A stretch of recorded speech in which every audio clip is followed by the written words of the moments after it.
19-20 랍사케가 히스기야에게 한 연설의 내용을 보면 히스기야가 전쟁 회의를 소집하고 항복하는 것이 최선인지 아닌지 논의할 것이라고 예상했을 것입니다.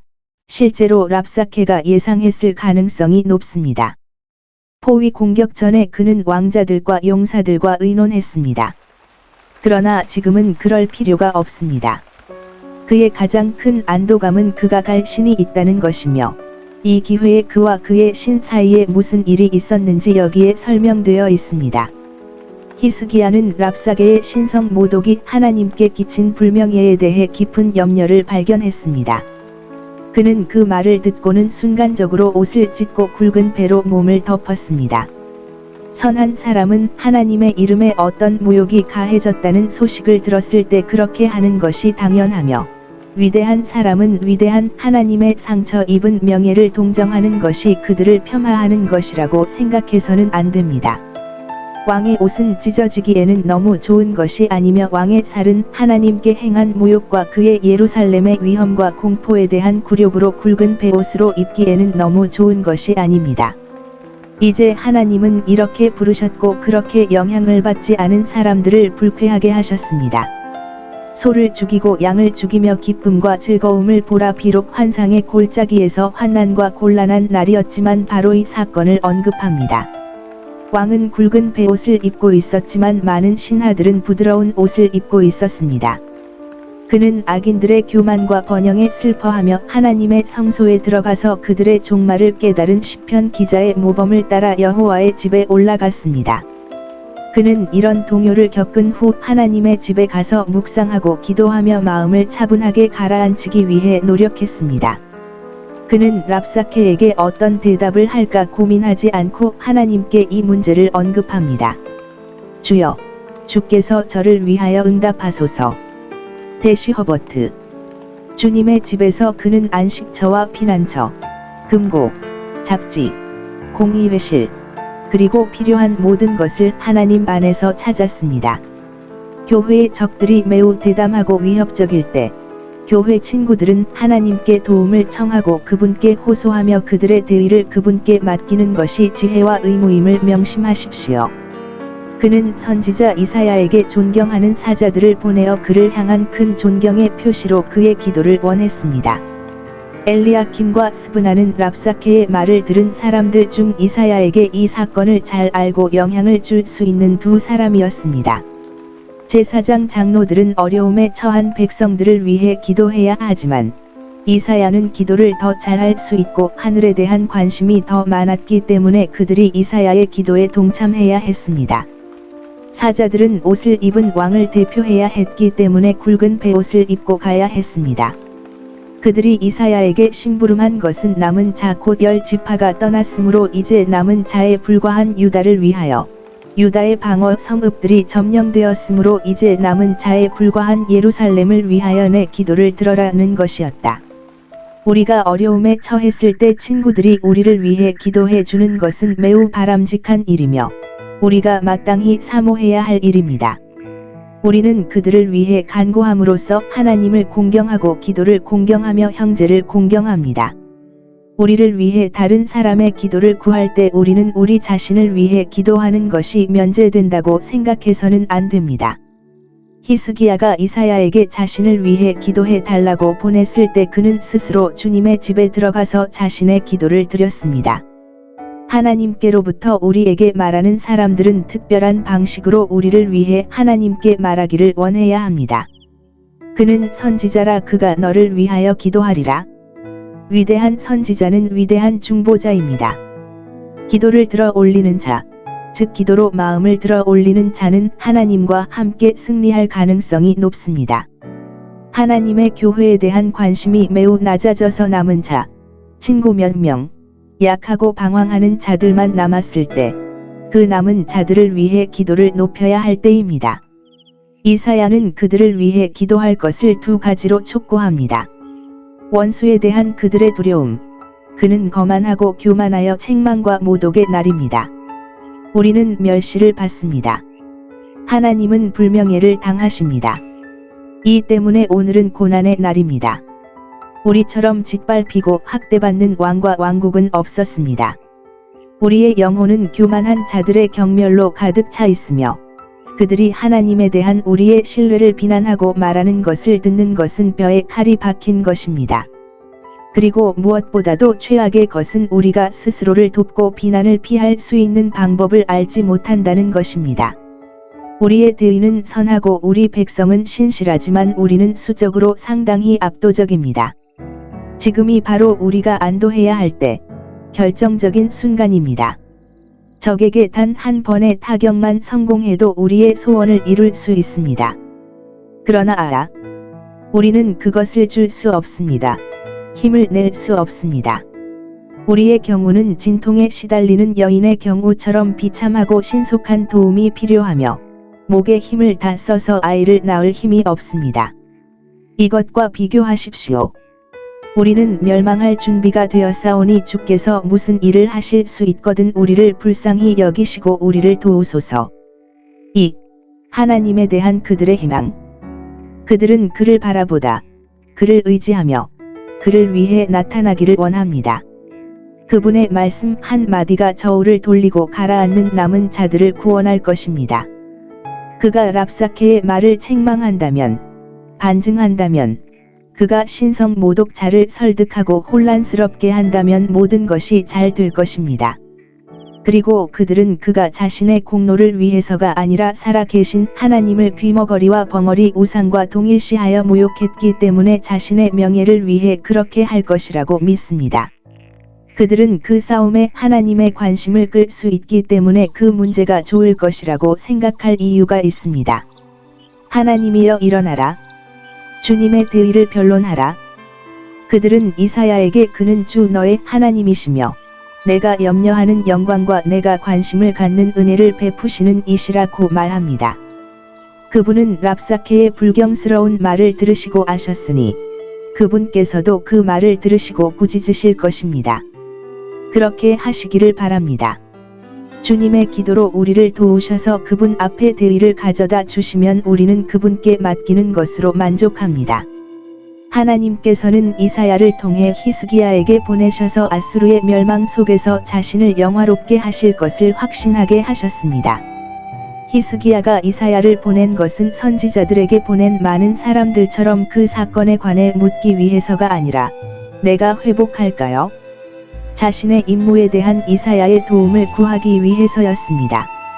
그가 간구한 것은 바로 이것이었으므로 하나님께서는 그의 의무를 다하려는 그의 관심에 대한 보답으로 그에게 그 사건이 어떻게 될지 알려주셨습니다.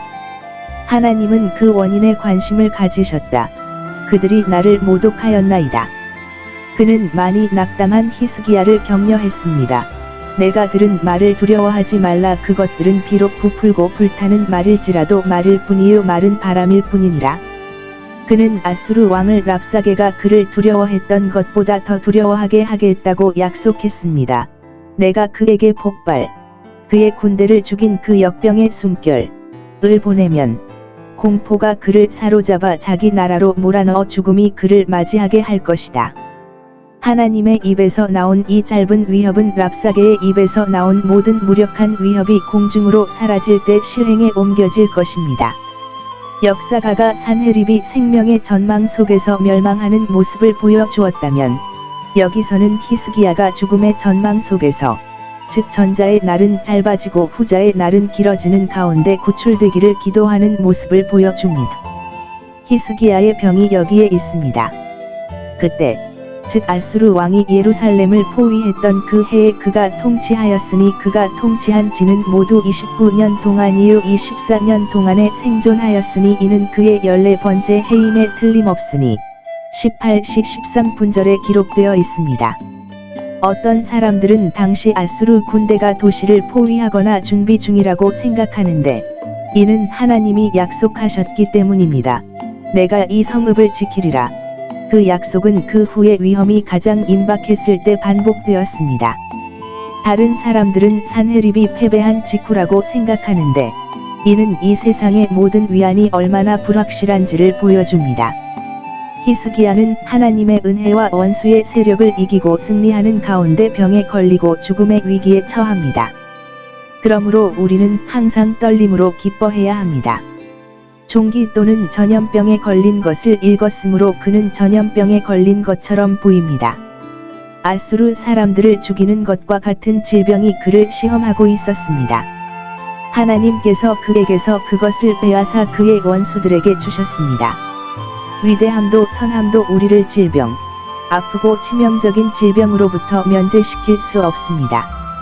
히스기야는 최근에 대부분의 사람보다 하늘의 은총을 받았지만 그의 나이에도 불구하고 병에 걸려 죽어가고 있으며 아마도 그의 아버지가 그의 나이에 두세 살 더 젊었을 때 죽었기 때문에 그에게 치명적일 것을 더 염려했을 것입니다.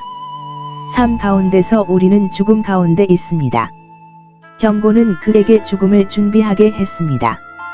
이사야는 앞장에서 언급했듯이 2번이나 그에게 좋은 소식을 전하는 사자로 왔습니다. 우리는 하나님의 선지자들이 주님으로부터 받은 것 외에 다른 것을 기대할 수 없으며 기쁘든 불쾌하든 그것을 환영해야 합니다. 선지자는 그에게 그의 병은 치명적이며 자비의 기적으로 회복되지 않으면 반드시 치명적일 것이니 너는 죽고 살지 못할 것이라고 말합니다. 그러므로 그는 모든 속도를 다하여 죽음을 준비해야 합니다. 내 집을 정돈하라. 이것은 우리가 건강할 때 해야 할 일이지만 병에 걸렸을 때 가장 큰 관심을 가져야 할 일입니다. 회개와 믿음과 하나님께 대한 체념의 새로운 행위로 마음을 정돈하고 이 세상과 유쾌하게 작별하고 다른 세상과 환영하며 이것이 가장 좋고 현명한 길입니다. 전에 하지 않았다면 집을 정돈하고 유언을 하고 재산을 정리하고 내 뒤에 올 사람들의 편의를 위해 내 일을 할 수 있는 최선의 자세로 두십시오. 이사야는 히스기야에게 그의 왕국에 대해 말하지 않고 그의 집에 대해서만 말합니다. 다윗은 선지자로서 자신의 뒤를 이을 왕을 지명할 권한이 있었지만 다른 왕들은 왕관을 재물과 전리품의 일부로 물려주는 신용을 하지 않았습니다. 3. 이에 대한 그의 기도. 그는 주께 기도했습니다. 아픈 자가 있습니까? 그를 위하여 기도하게 하시고 함께 기도하게 하시고 기도하게 하소서. 히스기야는 앞장에 기록된 대로 하나님을 기다리는 것이 헛되지 않고 믿음의 기도가 평강의 응답을 가져온다는 것을 알았으므로 그가 살아있는 한 하나님을 부르짖을 것입니다. 기도가 널리 퍼져 있다는 행복한 경험은 기도를 즉시 계속하도록 격려합니다. 그는 이제 자신의 내면에서 사형 선고를 받았으며 그것이 되돌릴 수 있다면 기도로 되돌릴 수 있어야 합니다. 하나님께서 긍휼을 베푸시려고 하실 때 에스겔은 이렇게 물으실 것입니다. 우리가 구하지 않거나 잘못 구하면 우리는 구하지 않습니다. 만약 형이 돌이킬 수 없는 것이라면 기도는 죽음을 위한 최선의 준비 중 하나이며 기도를 통해 우리는 하나님으로부터 힘과 은혜를 얻어 잘 마무리할 수 있기 때문입니다. 관찰하십시오. 이 기도의 상황 그는 아마도 침대에 누워 있을 때 얼굴을 벽 쪽으로 돌렸습니다. 그는 아마도 사생활을 위해 그렇게 했을 것입니다. 그는 예전처럼 벽장 속으로 물러날 수는 없었지만 할 수 있는 한 물러나서 자신을 둘러싼 사람들로부터 돌아서서 하나님과 대화했습니다. 우리가 신심을 바칠 때처럼 그렇게 사적으로 할 수 없고 경건함과 엄숙함의 일반적인 외적 표현으로 신심을 바칠 수 없을 때 그러므로 우리는 그것을 생략하지 말고 할 수 있는 한 신심에 맞게 우리 자신을 구성해야 한다. 또는 어떤 사람들이 생각하는 것처럼 예수님은 성전을 향하여 얼굴을 돌리셨는데 이는 그가 할 수만 있었다면 얼마나 기꺼이 그곳에 올라가서 이 기도를 드렸을 것인지를 보여주시고 그 집 안에서 또는 그 집을 향해 드려야 하는 모든 기도에 어떤 격려가 주어졌는지 기억하기 위해서였습니다. 그리스도는 우리의 성전이시니 그분으로 말미암지 않고는 아버지께 나아갈 사람이 없고 섬김이 없으므로 우리는 모든 기도에서 그분을 바라보아야 합니다. 그는 심히 울었다. 어떤 사람들은 이로부터 그가 죽기를 원치 않으셨다고 모읍니다. 영혼과 육체의 분리에 대한 두려움을 갖는 것은 인간의 본성이며 다른 세계가 어둡게 드러난 구약의 성도들이 바울과 다른 신약의 성도들처럼 이것을 기꺼이 떠나지 않았다고 해도 이상하지 않습니다. 히스기야의 경우에도 특이한 점이 있었는데, 그는 이제 자신의 유용성이 한창이고 개혁에 좋은 일을 시작했는데, 그가 죽으면 백성들의 부패로 인해 땅에 떨어질 것을 두려워했습니다. 일부 사람들이 생각하는 것처럼 이것이 아수르 군대가 패배하기 전이라면 그의 왕국이 멸망할 위험이 임박했기 때문에 죽기를 꺼려했을 수도 있습니다. 그러나 그에게 아들이 있었던 것으로 보이지는 않습니다. 그의 뒤를 이은 므낫세는 그로부터 3년이 지나서야 태어났고, 그가 자식 없이 죽으면 왕국의 평화와 다윗에 대한 약속이 모두 위험에 처하게 될 것입니다. 그러나 아마도 이것은 간절함의 눈물이었고, 기도에 대한 뜨거운 애정의 표현이었을 것입니다. 야곱은 울며 간구했고, 우리의 복되신 구주께서는 죽기를 원하시면서도 자신을 구원하실 줄 아시는 이에게 눈물과 함께 강한 부르짖음을 드렸습니다. 히스기야의 기도를 통해 그의 눈물을 해석해보면, 그가 속박이나 고통이 있는 죽음에 대한 두려움 아래 있었다는 것을 암시하는 어떤 것도 발견할 수 없습니다. 기도 자체, 주여, 이제 내가 진실로 주 앞에서 어떻게 행하였는지를 기억하사 나를 살려 주옵소서. 그리하여 내가 계속하여 행하게 하소서. 만일 나의 일이 끝나면 이렇게 행한 자들을 위하여 예비하신 그 영광의 나를 받으소서라고 기도합니다. 히스기야의 경건에 대한 묘사를 주목하십시오. 그는 올바른 의도, 내가 주의 눈 아래서 항상 주를 바라보며 주 앞에서 행하였나이다. 와 올바른 원칙, 진실과 정직한 마음으로, 올바른 규칙, 내가 주의 보기에 선한 것을 행하였나이다. 에 따라 세상 속에서 대화를 나누었다. 그는 이제 그것을 반성할 때 위안을 얻었습니다. 그것은 그의 병상을 편하게 만들었습니다. 참고, 우리가 정직하게 하나님과 동행했다는 양심의 간증은 우리가 죽음을 마주하게 될 때 많은 지지와 기쁨이 될 것입니다. 그가 하나님께 겸손하게 언급합니다. 주여, 이제 기억하옵소서. 마치 하나님이 우리에 의해 어떤 것을 염두에 두실 필요가 있는 것처럼, 그는 우리 마음보다 크시며 모든 것을 아십니다. 또는 보상이 빚진 것처럼, 그리고 마땅히 요구될 수 있는 것처럼, 자비와 은혜를 사는 것은 오직 그리스도의 의입니다. 우리 자신의 성실함이 하나님이 우리 안에 이루신 언약의 조건으로 간구될 수 있습니다. 그것은 당신의 손의 작품입니다. 주여, 소유하십시오. 히스기야는 주여, 나를 살려 주소서 또는 주여, 나를 취하소서 하나님의 뜻이 이루어지이다 라고 기도하지 않고, 주여, 나를 기억하소서 내가 살든지 죽든지 주의 것이 되게 하소서라고 기도합니다. 히스기야의 이 기도에 대해 하나님께서 즉시 주신 응답.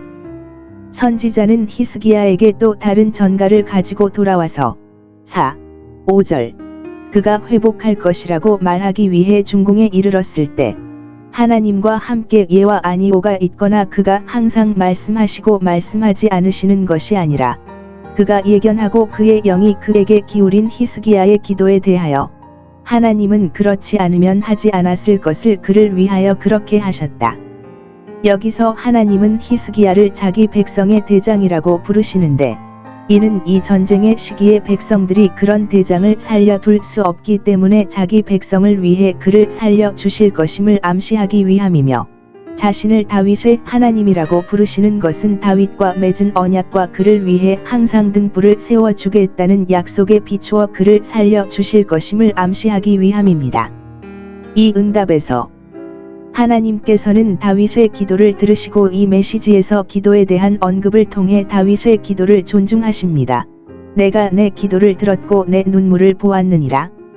생명과 애정이 담긴 기도는 특별한 방식으로 하나님을 기쁘시게 합니다.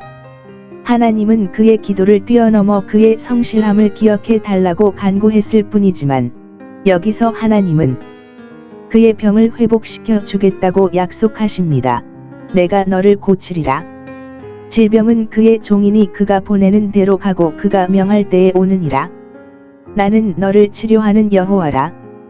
사흘째 되는 날에 여호와의 집에 올라가서 감사의 인사를 드릴 수 있을 정도로 건강을 회복시켜 주셨습니다. 하나님께서는 히스기야의 마음을 아셨으니 그가 하나님의 전과 그의 존귀가 거하는 곳을 얼마나 사랑하였는지, 그가 건강해지면 곧 공의의식에 참석하러 가고, 병들면 얼굴을 거기 향하고, 회복되면 발을 거기 향할 것을 아셨으므로, 이보다 더 기뻐할 것이 없으므로, 그에게 이렇게 약속하시기를, 내 영혼이 살아서 주를 찬송하리이다 하셨습니다. 그리스도께서 고치신 그 사람은 곧 성전에서 발견되었다. 그의 생명에 15년을 더하기 위해서. 이것은 그를 노인이 되게 하는 것이 아니라 54살이나 55살에 이르렀을 뿐이지만, 그것은 그가 최근에 기대했던 것보다 더 길었다. 그의 임대 계약이 갱신되었는데, 그는 만료될 것이라고 생각했습니다. 우리는 그가 얼마나 오래 살아야 할지를 미리 들었던 다른 사람의 사례를 보지 못했습니다. 그 선한 사람은 의심할 여지 없이 그것을 잘 활용했지만, 하나님께서는 우리가 항상 준비할 수 있도록 불확실성에 현명하게 우리를 지켜주셨습니다. 아수르 왕으로부터 예루살렘을 구원하기 위하여 이것은 히스기야의 마음이 자신의 회복만큼이나 간절히 원했던 일이었기 때문에 여기에 그 약속이 반복됩니다. 포위 공격이 끝난 후였지만 산헤립의 재집결을 두려워할 만한 이유가 있었습니다. 아니요. 하나님께서 내가 이 성을 지키리라고 말씀하십니다. 그의 회복을 위해 사용될 수단. 이사야는 그의 의사였습니다. 그는 매우 값싸고 흔한 외용제, 즉 무화과 한 덩어리를 종기에 얹어 익혀서 머리로 가져가면 병의 문제가 그렇게 배출될 수 있다고 명령했습니다. 이것은 치료에 무언가를 기여할 수 있지만, 질병이 얼마나 높이 왔는지, 그리고 얼마나 갑자기 확인되었는지를 고려할 때 치료는 기적에 지나지 않았습니다. 우리가 아플 때 자연을 돕기 위해 적절한 수단을 사용하는 것이 우리의 의무이며, 그렇지 않으면 하나님을 신뢰하지 않고 그를 시험하는 것입니다. 평범하고 평범한 약을 경멸해서는 안 되는데, 하나님께서 가난한 자들을 배려하여 은혜롭게 인간에게 봉사할 수 있도록 만드신 약이 많기 때문이다. 하나님께서 정하신 것은 복을 주시고 효력을 발휘하게 하신다. 그의 믿음을 격려하기 위하여 주신 표적. 그가 구한 것은 하나님의 능력이나 약속을 불신하거나 그것에 비틀거리듯 한 것이 아니라, 약속된 일들이 매우 큰 일이며 그렇게 확정되기에 합당하다고 보았기 때문이며, 하나님께서 이렇게 자신을 영화롭게 하고 자기 백성을 은혜롭게 하시는 것이 통상적인 일이었기 때문이며, 고스가 표적을 구하기를 거절함으로 그의 아버지에게 얼마나 진노했는지를 기억하였습니다. 히스기야가 묻되 내가 심판의 보좌나 성문으로 올라가지 아니하고 여호와의 집에 올라가는 표적이 무엇이냐? 그는 시온의 딸의 성문에서 하나님께 영광을 돌리기 위해 회복되기를 원했습니다. 하나님을 섬기는 것 외에 다른 목적을 위해 사는 것은 가치가 없습니다. 태양이 뒤로 갈 것인지 앞으로 갈 것인지는 그의 선택에 맡겨졌습니다. 왜냐하면 그것은 전능과 같았고, 그가 둘 중 더 어렵다고 생각하는 것을 선택하면 그의 믿음을 더 확증할 가능성이 더 높았기 때문입니다. 아마도 이 선지자가 이것을 언급할 수 있습니다. 내 아들들에 관하여 장래 일을 내게 구하고 내 손의 일에 관하여 내게 명령하라. 이사야의 기도에 따라 그렇게 되었습니다. 그가 특별한 영장과 지시로 여호와께 부르짖었더니 하나님께서 해를 뒤로 물러나게 하셨고, 이는 아하스의 해시계 위에 그림자가 물러가는 것으로 히스기야에게 나타났으며, 아마도 그의 방 창문을 통해 볼 수 있었을 것이며, 바벨론에서도 다른 모든 해시계에서도 같은 현상이 관찰되었다. 이 태양의 역행 운동이 점진적이었는지, 아니면 염분에 따라 갑자기 앞으로 나아갈 때와 같은 속도로 되돌아가서 하루가 평소보다 더 길어졌는지, 아니면 갑자기 뒤로 돌진했다가 잠시 계속된 후 다시 원래의 자리로 회복되어 천체의 상태에 변화가 없었는지, 학식 있는 주교 패트릭이 생각하는 것처럼는 알려지지 않았습니다. 그러나 이 놀라운 일은 하늘과 땅에서 하나님의 능력, 기도에 대한 큰 주목, 그리고 그가 선택한 사람들에게 베푸시는 큰 은혜를 보여줍니다. 이방인들의 가장 그럴듯한 우상 숭배는 태양을 숭배하는 것이었지만 이것으로 인해 그들의 신이 이스라엘의 신을 견제하는 것처럼 보였기 때문에 가장 심각한 어리석음과 터무니없는 것으로 유죄 판결을 받았습니다. 랍사게는 자신의 메시지를 전했지만 아무런 대답도 듣지 못하자 이 침묵을 동의로 받아들였는지 아니면 조금도 받아들이지 않았는지 알 수 없다. 다른 장군들의 지휘 아래 예루살렘 앞에 군대를 남겨두고 직접 가서 죽은 왕에게 가서 추가 명령을 받으러 갔다. 왕은 그가 유다에서 반란을 일으킨 서뭇 리브나를 포위하고 있는 것을 발견했습니다. 그가 라기스를 점령했는지 여부는 확실하지 않습니다. 어떤 사람들은 그가 라기스를 점령하는 것이 불가능하다고 생각했기 때문에 그곳을 떠났다고 생각합니다. 그러나 그는 이제 아라비아의 국경을 접한 쿠스 족속의 왕이 큰 군대를 거느리고 그를 치러 나온다는 소문에 놀라게 되었습니다. 그래서 그는 서둘러 예루살렘을 점령하고 싶어 했습니다. 무력으로 예루살렘을 점령하려면 감당할 수 없을 만큼 많은 시간과 병력이 필요했기 때문에 히스기야에게 항복하도록 설득하기 위해 공격을 재개했습니다. 그가 한때 쉬운 사람임을 발견한 후 그가 말했을 때 당신이 내게 가하는 것은 내가 감당할 것입니다. 그는 다시 그를 겁먹게 하여 복종하기를 바랐지만 헛된 일이었습니다. 여기 산헤립은 히스기야에게 예루살렘을 지키려고 생각하는 것은 아무 소용이 없으므로 예루살렘을 항복하도록 설득하기 위해 난간 편지, 모독적인 편지를 보냈습니다. 그의 편지는 랍사케의 연설과 같은 취지이며 그 안에 새로운 내용은 없습니다. 랍사게가 백성에게 이르되 히스기야가 너희를 속이지 못하게 하라. 산헤립이 히스기야에게 편지하기를 내 하나님이 너를 속이지 않게 하라. 야곱의 하나님을 그들의 도움으로 삼고 그들의 하나님 여호와께 소망을 두는 자들은 이방인들이 그들의 신들에게 속는 것 같이 그에게 속는 것을 두려워할 필요가 없습니다. 히스기야를 겁주고 닻을 내리기 위해 그는 자신과 자신의 업적을 과장합니다. 그가 정복한 땅을 얼마나 자랑스럽게 자랑하는지 보십시오. 모든 땅을 정복하고 완전히 멸망시켰다. 그의 승리의 두더지 언덕이 어떻게 산으로 부풀어 올랐습니까? 그는 모든 땅을 멸망시키지 않았기 때문에 쿠시 땅과 그 왕 티르하카는 그에게 두려움의 대상이었다. 교만한 사람들이 자신에 대한 칭찬에서 얼마나 광대한 쌍곡선을 기대할 수 있습니까? 그가 정복한 신들에 대하여 각 정복한 나라와 그 신들이 그들을 구원하지 못하여 그들과 함께 멸망하였으니 내 하나님이 너를 구원하시겠느냐?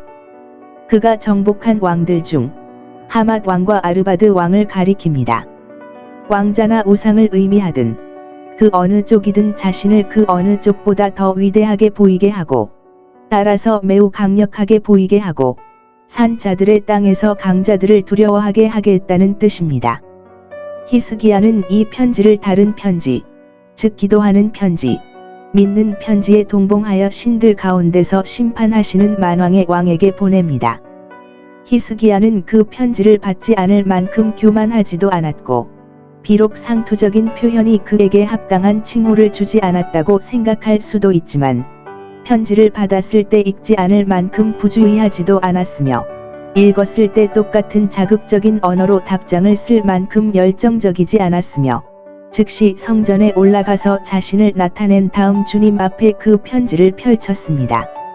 마치 하나님이 그 편지를 보여주실 필요가 없었던 것처럼 히스기야보다 먼저 그 편지의 내용을 알고 있었지만 이로써 그는 자신의 모든 방식에서 하나님을 인정하고 원수들이 그에게 준 상처를 악화시키거나 실제보다 더 나빠 보이게 하지 않고 참된 빛으로 설정되기를 원했으며 모든 문제에 대해 하나님과 그의 의로운 판단에 자신을 의뢰했다는 것을 의미했습니다. 이와 같이 히스기야는 성전에 와서 드리는 기도에서도 자신에게 영향을 미쳤으며 우리는 그 의무를 다하기 위해 가능한 모든 도움을 필요로 합니다. 히스기야가 이 편지를 놓고 드린 기도에서 그는 산헤립이 모독한 하나님을 경외하며 이스라엘이 그의 특유한 백성이기 때문에 그를 이스라엘의 하나님이라고 부르며 그룹들 사이에 거하시는 하나님, 곧 그의 영광의 특유한 거처가 지상에 있기 때문에 그를 온 땅의 하나님이라고 부르며 산헤립이 생각한 것처럼 이스라엘만의 하나님으로 성전에 국한된 하나님으로 영광을 돌리지 아니하고 그에게 이렇게 기도합니다. 주님은 주권자이시며 신들의 신이시며 유일하신 주님이시며 온 천하 만국의 주님이시며 하늘과 땅을 지으셨으니 의로우신 주님이시니 그들이 마음대로 말하게 하소서. 주님은 만물의 창조자이시며 다툴 수 없는 칭호로 만물의 주인이시며 통치자이십니다. 산헤립의 무례함과 불경함에 대해 하나님께 호소합니다. 주여 들으소서, 주여 보소서. 여기 그의 손 아래 있고 여기 흑백으로 있습니다. 히스기야가 학대만 당했다면 그냥 지나쳤을 것이지만 질투하시는 하나님, 살아계신 하나님, 질투하시는 하나님이 비난을 받으십니다. 주여, 주님의 위대한 이름을 위하여 무엇을 하시려 하십니까? 산헤립이 이방 신들을 이긴 것은 인정하지만 그들과 이스라엘의 하나님을 구별합니다. 그가 참으로 그들의 신들을 불 속에 던졌나니 그들은 신이 아니어서 자신이나 숭배자들을 도울 수 없었으므로 그가 그들을 멸망시킨 것은 당연하며 그가 그들을 멸망시킨 것은 비록 알지 못하였지만 이방이 모든 신들을 멸망시키기로 결심하신 이스라엘의 하나님의 공의와 질투를 참으로 섬긴 것이었나이다. 그러나 그를 너무 세게대할 수 있다고 생각하는 사람들은 속은 것입니다. 그는 사람의 손으로 만든 신이 아니라 스스로 만물을 만드신 분이십니다.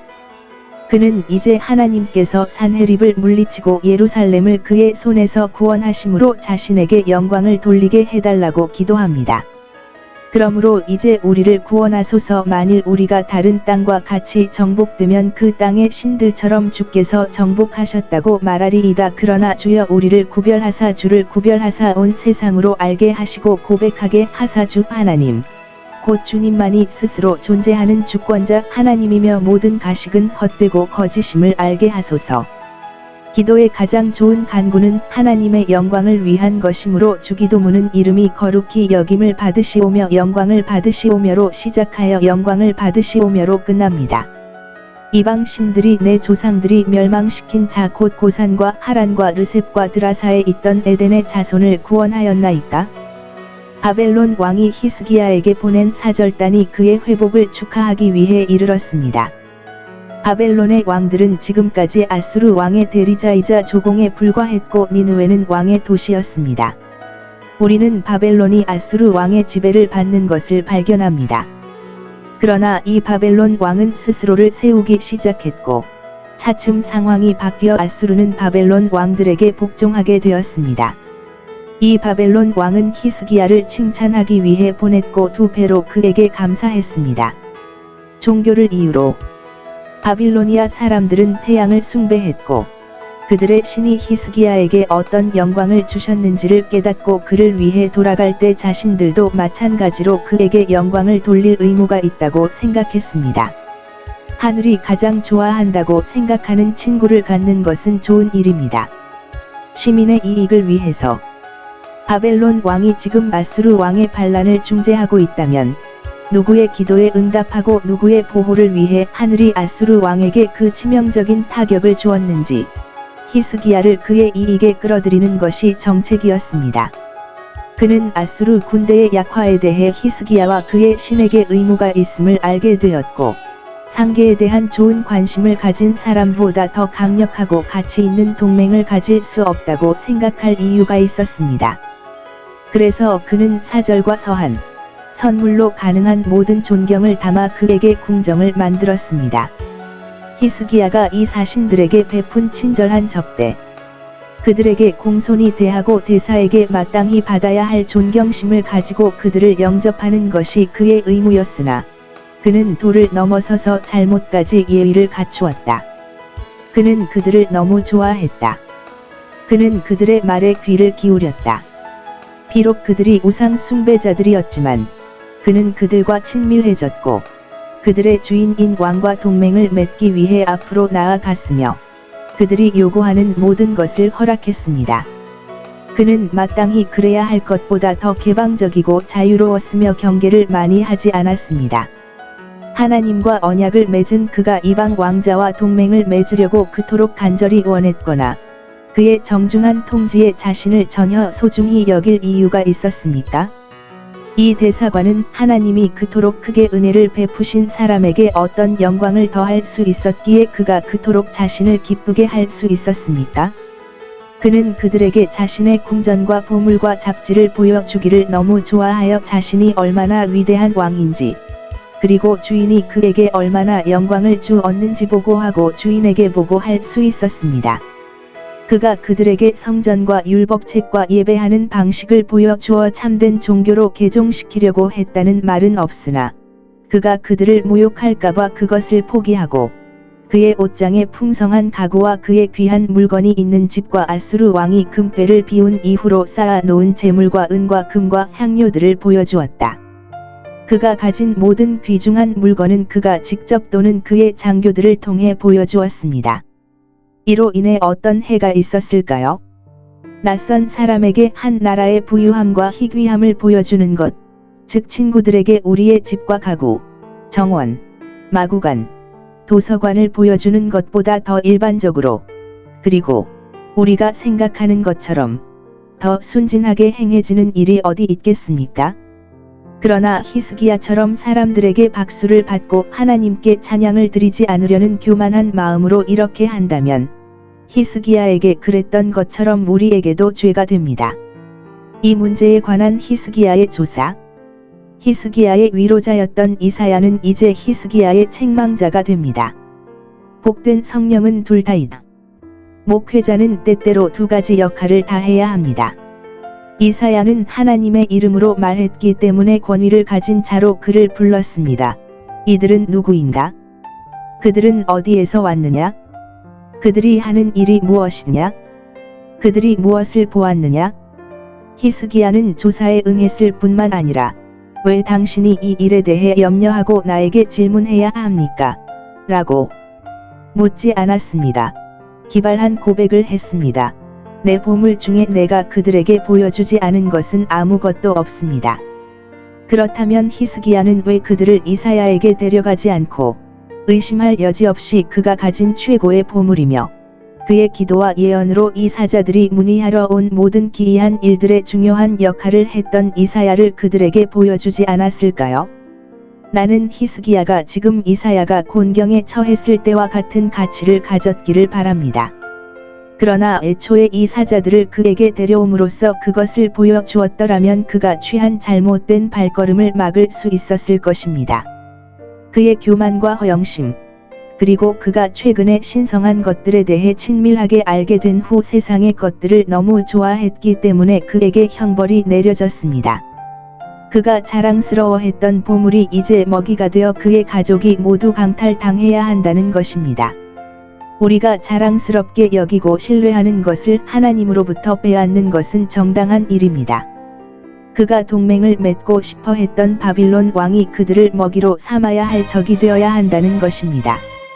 므낫세의 죄, 곧 우상 숭배와 살인이 그 재앙의 원인이었으나 이제 히스기야에게 예언된 것은 그의 교만의 어리석음과 바벨론 왕에 대한 그의 가치를 깨닫게 하고 부끄러워하게 하려 함이니라. 히스기야는 바벨론 왕이 일어나고 아수르 왕들의 막강한 힘을 줄이는 것을 돕기를 좋아했지만 그가 소중히 여기는 뱀이 그것을 소중히 여기는 가슴을 오래도록 찌를 것이며 그의 왕의 자손이 바벨론의 노예 왕이 될 것, 성취됨 이라는 말을 들으니 히스기야가 생각하기에 이보다 더 수치스러운 일이 없을 것입니다.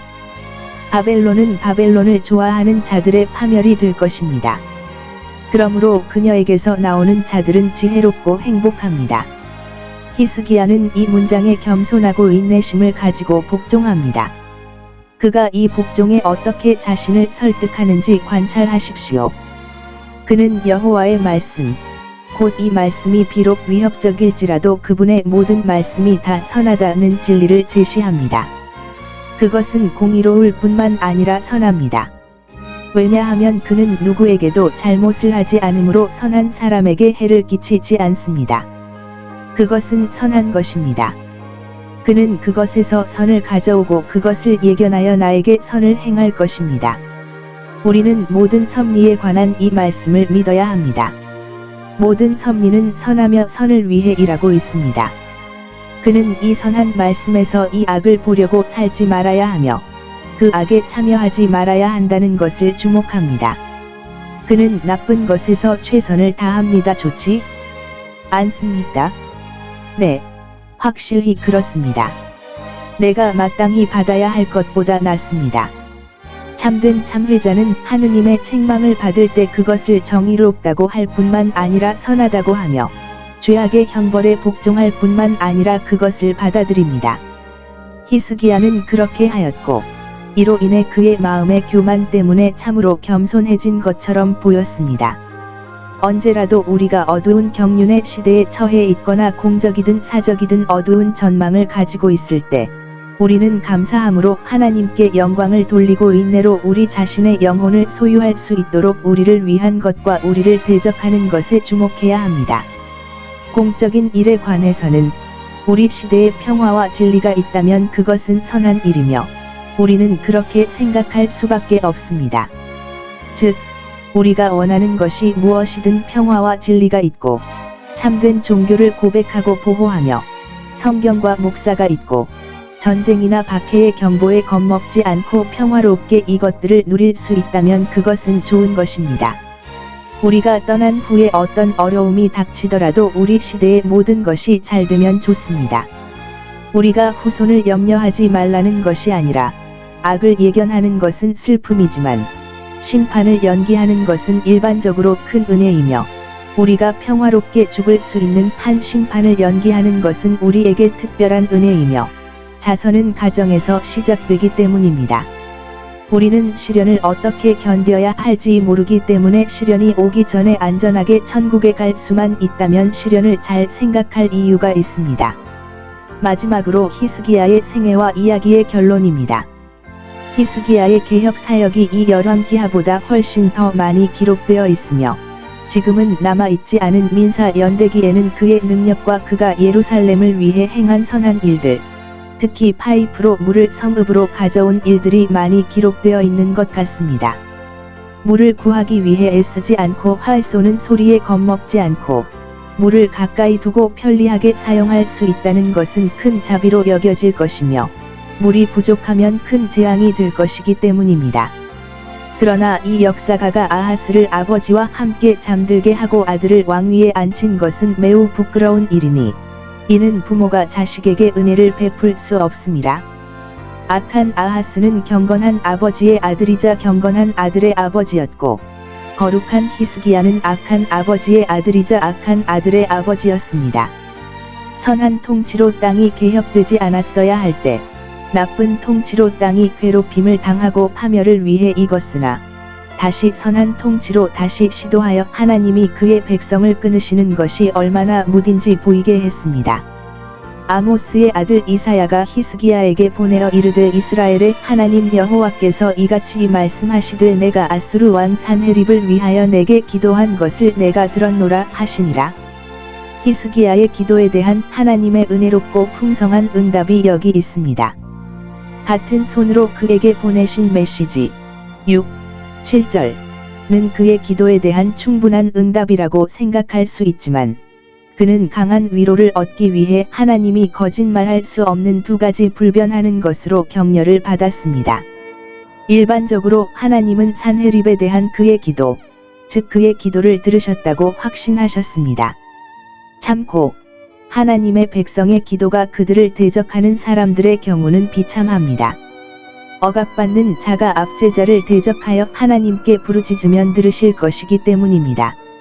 하나님은 들으시고 응답하시며 오른손의 구원의 힘으로 들으십니다.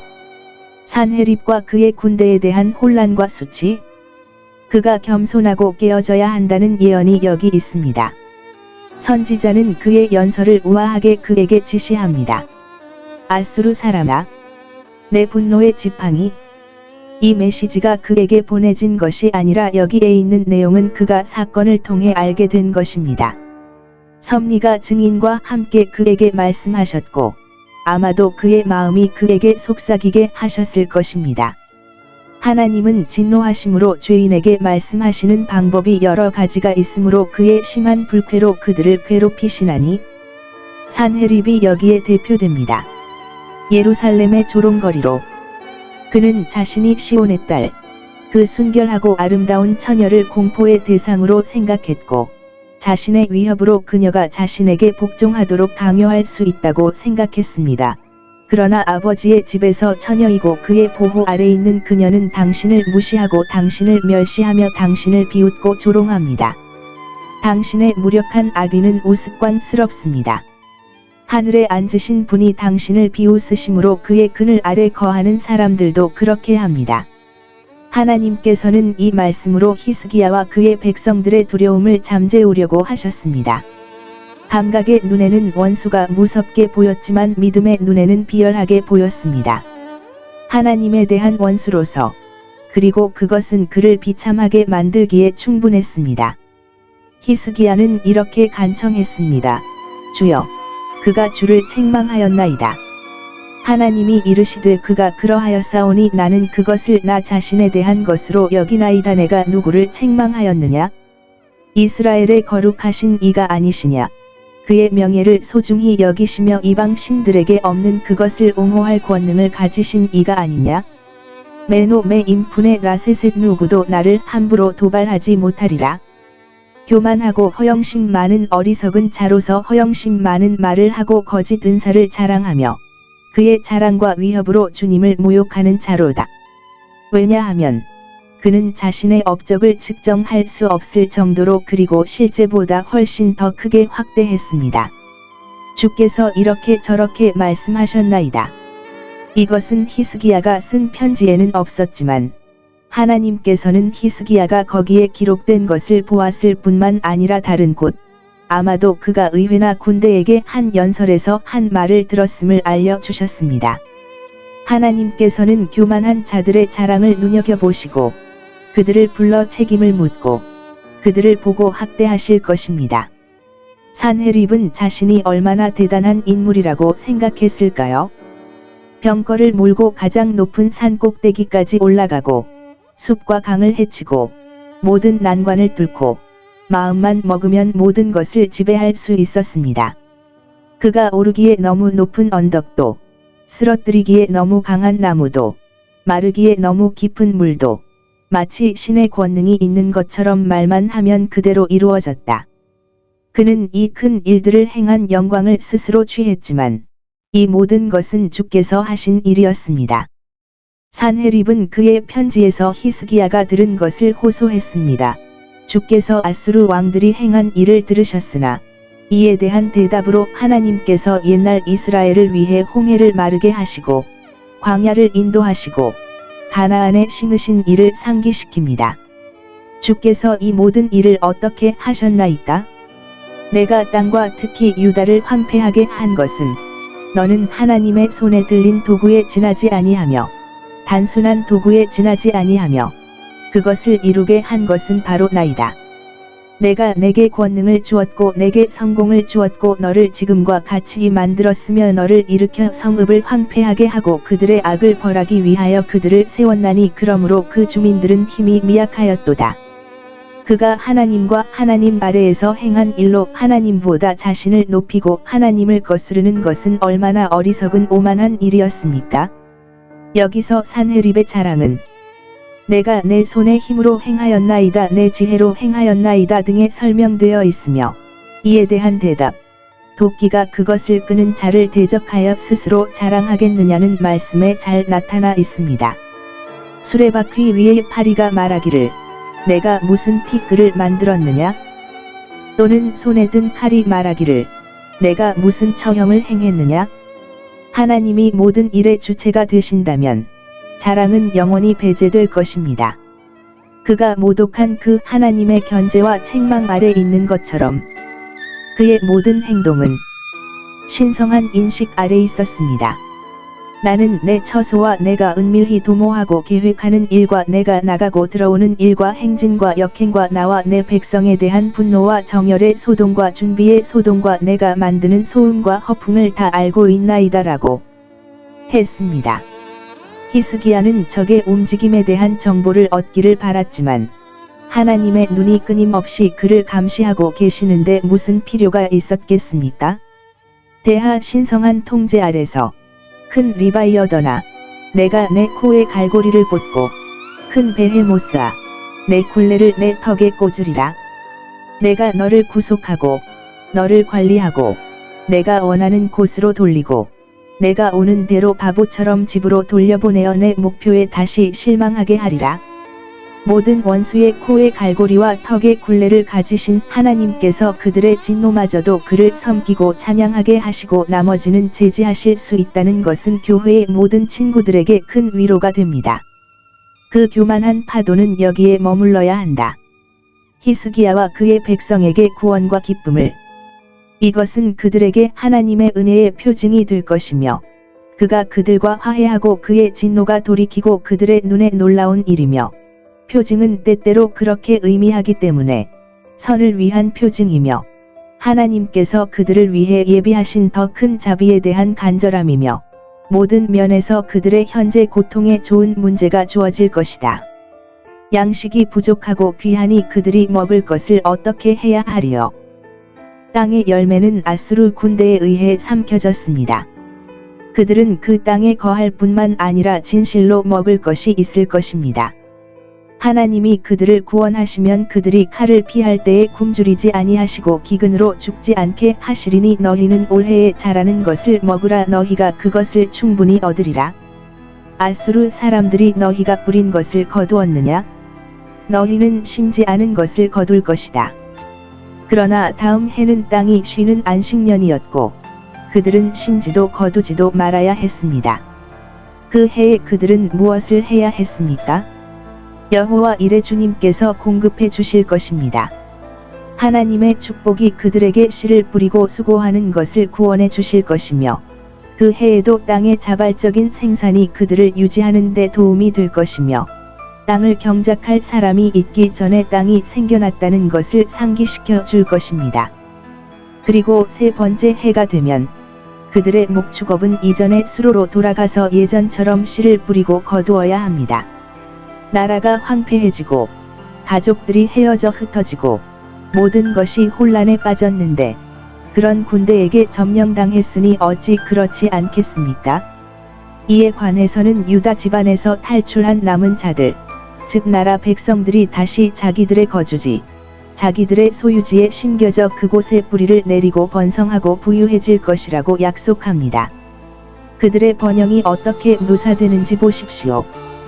그것은 아래로 뿌리를 내리고 위로 열매를 맺고 잘 고정되고 잘 공급되고 다른 사람들에게 선을 행하는 것입니다.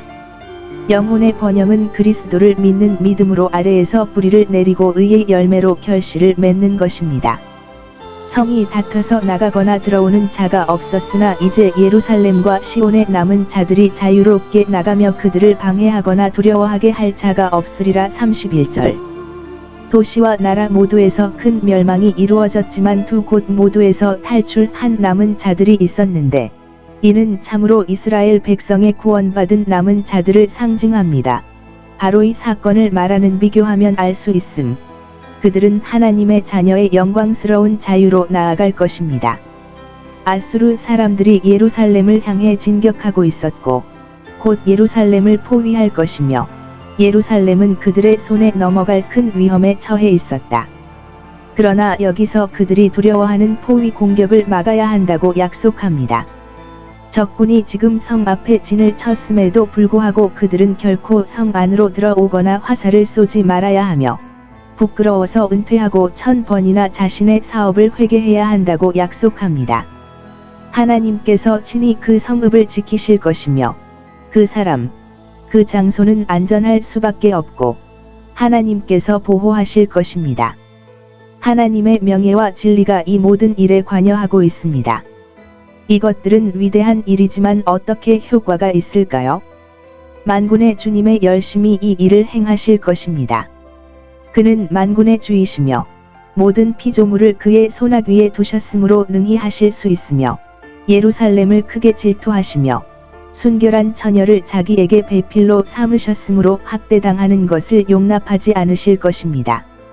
너희는 이 같은 큰 일이 너희를 위해 행해지기에 너희가 합당치 않다고 생각할 만한 이유가 있지만 하나님의 열심히 행하실 것이다. 그의 열심. 자신의 명예를 위해 내가 나를 위하여 나 자신을 영원한 이름으로 삼기 위하여 행하리라. 하나님의 자비의 이유는 자기 자신에게서 나옵니다. 자신의 진리를 위해 내가 내 종 다윗을 위하여 행하리니 그의 공로를 위해서가 아니라 그에게 한 약속과 그와 맺은 언약 곧 다윗의 그 확실한 자비를 위해서이다. 따라서 교회의 모든 구원은 다윗의 아들 그리스도를 위해 이루어집니다. 그날 밤에 여호와의 사자가 나가서 앗수르 진영에서 14만 5천 명을 치니 그들이 아침에 일찍 일어나 보니 다 죽은 시체더라. 때때로 예언이 성취되고 약속이 성취되기까지 오랜 시간이 걸리지만 여기서는 그 일이 행해진 것보다 더 빨리 말씀이 선포되었습니다. 앗수르의 군대가 완전히 격퇴되었다. 히스기야에게 이 메시지를 보낸 직후인 그날 밤 적군이 성 앞에 막 진을 치고 참호를 열 준비를 하고 있을 때 지금 우리가 말하는 것처럼 그 군대의 본대가 그 자리에서 천사에 의해 죽임을 당했습니다. 히스기야는 그들에게 달려가 그들의 진영을 공격할 충분한 힘을 가지고 있지 않았으며 칼이나 활로 그렇게 하지 않을 것입니다. 그러나 그는 한밤중에 그의 천사, 파괴하는 천사를 보내어 그들을 공격하도록 하셨고 그들의 보초는 항상 깨어 있었지만 발견하거나 저항하지 못했습니다. 앗수르 군대가 무너진 것은 강한 사람이나 비열한 사람, 즉 어떤 사람의 칼이 아니라 천사, 즉 애굽의 장자를 죽인 천사의 칼에 의한 것이었습니다. 요세푸스는 전염병으로 인해 즉시 죽었다고 말합니다. 살해된 숫자는 매우 많았으며 나머지 사람 중에는 랍샤케가 있을 가능성이 높습니다. 포위된 사람들이 이른 아침에 일어났을 때 보라, 그들은 모두 죽은 시체였고 그들 중에는 살아있는 사람이 거의 없었습니다. 어떤 사람들은 시편이 이 기회에 쓰여졌다고 생각하는데 여기서 우리는 마음이 강건한 사람들이 버릇이 없어서 잠을 자고 마지막 잠, 긴 잠을 잤다고 읽었습니다. 하룻밤에 한 천사가 그토록 큰 사륙을 할 수 있을 때 거룩한 천사들이 얼마나 위대하고 힘과 능력이 있는지 보십시오. 전능하신 하나님 앞에서 가장 강한 자들이 얼마나 약한지 보십시오. 누가 그를 대적하여 번영한 적이 있습니까? 왕의 교만과 신성 모독은 그의 군대의 멸망으로 처벌을 받습니다. 이 모든 생명은 하나님의 영광과 시온의 안전을 위해 희생됩니다. 선지자는 그러므로 하나님께서 이 광대한 만남을 허락하셔서 그들이 단처럼 바닥에 모이도록 하셨다고 말합니다. 앗수르 왕은 이로 인해 극심한 혼란에 빠졌습니다. 그의 모든 교만한 자랑 끝에 패배하여 정복을 추구하고 가진 것을 확보할 수 없게 된 자신을 보고 부끄러워하며 이것이 그의 군대의 꽃이었기 때문이라고 생각할 수 있습니다. 자신도 그와 같은 치욕을 당하는 것을 계속 두려워하여 떠나고 갔다가 돌아왔으니 그 표현 방식은 그가 얼마나 큰 혼란과 정신의 산만함을 암시하고 있습니다. 그리고 얼마 지나지 않아 하나님께서는 그의 두 아들의 손에 의해 그도 끊어버리셨습니다. 그렇게 한 사람들은 매우 사악하여 보호해야 할 자신의 아버지를 죽이고 그의 헌신을 행하는 행위로 괴물 같은 악행을 저질렀습니다. 그러나 하나님은 그 안에서 의로우셨습니다. 아들들은 자신을 낳은 아버지가 자신을 지으신 하나님을 거역했을 때 자신을 낳은 아버지에게 반역하여 고통을 겪었습니다. 자녀가 부모에게 불효하는 사람은 하늘에 계신 아버지께도 그렇게 하지 않았는지 생각해 보아야 합니다. 이스라엘의 하나님은 그가 유일하신 참 하나님이라는 것을 확신시키기에 충분한 일을 하셨으므로 그가 숭배해야 하지만 그는 우상 숭배를 계속하고 저항할 수 없는 힘의 하나님으로부터 보호를 받기 위해 거짓 신을 찾습니다. 우상을 숭배하는 그의 어리석음을 그렇게 평범하고 귀하게 사는 데모로 설득하지 않을 것이기 때문에 그의 피가 그의 희생과 섞여 있습니다. 그를 죽인 그의 아들들은 도망치느라 고통을 겪었고 그들을 쫓지 않았으며 그의 신하들은 아마도 그렇게 교만한 사람의 정부에 지쳐서 그를 잘 제거했다고 생각했을 것입니다. 그리고 그의 아들들은 패트릭 주교의 제안대로 그가 지금 자신의 신에게 희생하겠다고 맹세한 것이 사실이라면 그들이 한 일에 대해 더 변명할 수 있는 것으로 간주될 것이며, 그래서 그들이 그를 희생한 것은 그들 자신의 보존을 위한 것이었다. 그의 후계자는 또 다른 아들 에사르하돈이었는데, 그는 아버지처럼 정복 지역을 확대하는 것을 목표로 삼지 않고 오히려 정복 지역을 개선하는 것을 목표로 삼았습니다. 사마리아인들이 에사르하돈이 그들을 그곳으로 데려왔다고 말하는 것처럼, 그는 처음으로 아시리아 식민지를 사마리아 땅에 거주하도록 보냈던 사람이었기 때문입니다. 20장. 이 장에서는 히스기야의 병과 그로부터의 회복, 기도의 응답, 약속의 성취, 수단의 사용, 표적의 확인, 1-11절을 다룹니다. 2. 히스기야의 죄와 그로부터의 회복.